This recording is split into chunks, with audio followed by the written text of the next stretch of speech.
In this video, we're going to be exploring arcs and sectors. So first thing, what is an arc and what is a sector? If I take a circle and then join two radiuses together, it makes this kind of pizza slice, okay? And that is called a sector. Okay, so a sector of a circle is just a chunk of the circle from these two radii. And an arc, if I sort of highlight this sort of the crust of the pizza, if you like, then that is called an arc. And essentially what we have to be able to do in this topic is to work out the area of these small sectors, or even the larger one, and the length of this arc. So the knowledge that you need for this before you are able to do anything is the formulas for the area of the full circle. You should know this already. At this level, pi r squared is the area of the full circle. And all we do is we multiply by the angle in here. That angle could be anything. Let's call it a generic theta for now. It's just an unknown angle that goes here, and it's divided by 360 degrees.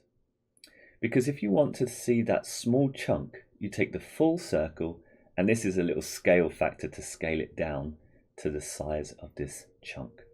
Okay, so this is for the area. This would give you the total area of this. And then for the arc, we need the circumference. The circumference would be the total length around the circle, which was 2 pi r, another formula we should be aware of. And we do the same thing. We just scale it down by this theta over 360. So these two formulas need to be learnt for this topic, okay? And really the only thing that we're building upon is the two formulas you should already be aware of for the area and the circumference, and we're just timesing it by this angle out of the total, okay?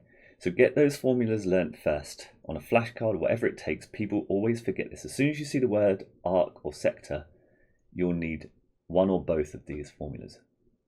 And once you've learnt that, all we're doing is putting numbers into a formula, okay? So you'll be substituting for the radius, which might be something like 5. And the angle, let's say it's 60 degrees in there.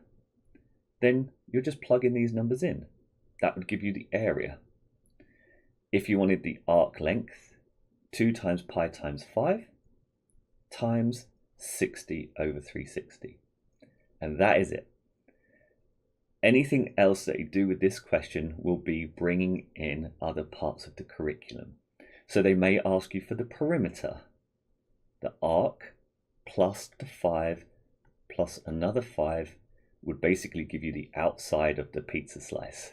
Okay, the perimeter of the sector. Or they may give you the area first and the angle, and you have to work out the radius, which is rearranging an equation.